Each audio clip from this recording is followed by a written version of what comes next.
as we start to kind of venture into the different parts of the equation and how they fit into the graphs, we're going to start with finding slope.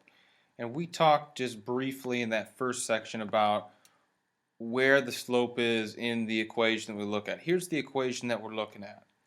These are linear equations, this form right here, and this is how we're always going to draw those graphs. But now we're not going to use it, or not this time, but eventually we're not going to draw a t-chart.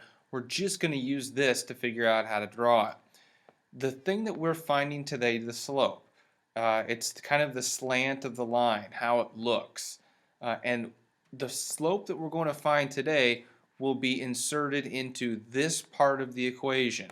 So where you see that M right there, and again, like I said, I don't know why B stands for y-intercept. I have no idea. I'm sure I could look it up and figure it out, but I'm not real worried about it. M stands for slope, and the numbers that we find today will be inserted into this spot in the equation once we get that far. And a general rule to think about for slope is basically what we're measuring is when we have the line, we want to know how far do we need to go up or down, and how far do we need to go side to side to get to the next point on the line. How far we need to go up or down, and how far we need to go side to side to get to the next point on the line. And down here I've kind of given you a visual of what this could look like here. If you ever see a line going from bottom left to top right, that is going to be a positive slope. So meaning your slope should be a positive number if the line looks like that. That's going to be kind of an important key for you to remember. Positive slopes, as you follow the line, you will either be going up and right like this, up, right, or down and left to go across the points. And what I mean by that is if on this line there was a point here and a point here, to get from one to the other, we could either go up and right, or we could go down and left. Coming over here, we've got a negative slope. If you ever see a line that looks like this, where it's, what is it, we've got bottom right and top left, that's a negative slope, meaning that it's going to have a negative number. So that might be, your slope might be -3, your slope might be -1/4. It's going to be a negative number, whereas opposed over here, 3 and maybe 1/4, it's going to be a positive number. And how this works on a line is if you have a point here and a point here, to get to the next one you could either go up and left, or you could go down and right. Okay, but this would be a negative slope, that would be a positive slope. And again, we'll talk about what this means. So as long as you have this down, you have this to look back to, as we're going here, this will start to make sense in a little bit. So we're going to take this line right here, and I need to know what the slope is. And basically what I'm going to do is, I mean, any line you should be able to locate a couple of points. Okay, and I've got a couple of points right here blocked off for us. So I already know that this slope is going to be positive, so I really don't even need to worry about it. I know it's going to be a positive slope. I might just put a little plus sign to remind me that my numbers are going to be positive no matter what. Okay, so what I'm going to do is, slopes are usually written as fractions. But again, remember what the fraction is telling us is the top number in your fraction is telling you how much up or down you need to go.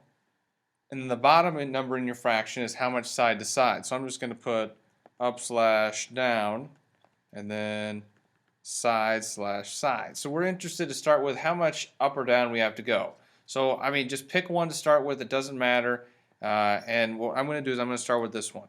To get to the same level as this, that means I'm going to have to go up 1, 2, 3, 4. Okay, so I just went up 4. So that needs to be the top number on my slope. The bottom number is going to be how many side to side it takes to get to the next point. So side to side, it would be 1, 2, 3, 4, 5, 6 to get there. Okay, so my slope is going to be 4/6. It's the same thing. If I were to start with this one, the top number is my up or down. So in this case, it would be down. 1, 2, 3, 4. Okay, My second number needs to be my side to side, which would be 1, 2, 3, 4, 5, 6. So it's the same thing, 4, 6, no matter which one you start at. Now, usually for a slope, you're going to simplify it.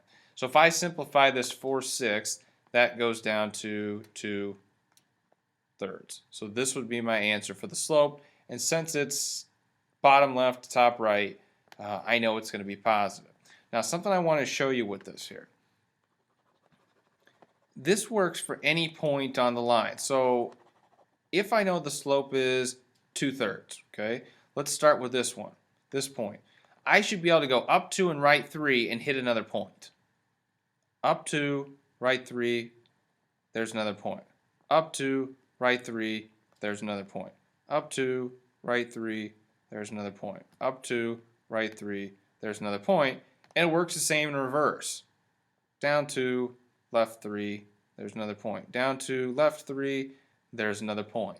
So that's going to be something to keep in mind. This is almost like a pattern that you're finding here of how much up or down compared to how much right or left. All right, this one right here. Again, I am going to look at this one and instantly know my slope is going to be negative. And I usually, if it's going to be a negative slope, I just usually make the top, I mean, the slope is negative in itself, but if you ever go to do any multiplying or anything like that, just one of the numbers needs to be called a negative, because if they are both called a negative, like for instance, if we had this, negative 4 over 2, if we divided negative 4 and negative 2, that's going to end up being a positive number, which wouldn't be right. So I usually just put the negative with the top one, and then that all works out like that. So I know the slope is going to be negative. So I'm just going to put the negative sign on there. I'm going to draw my fraction.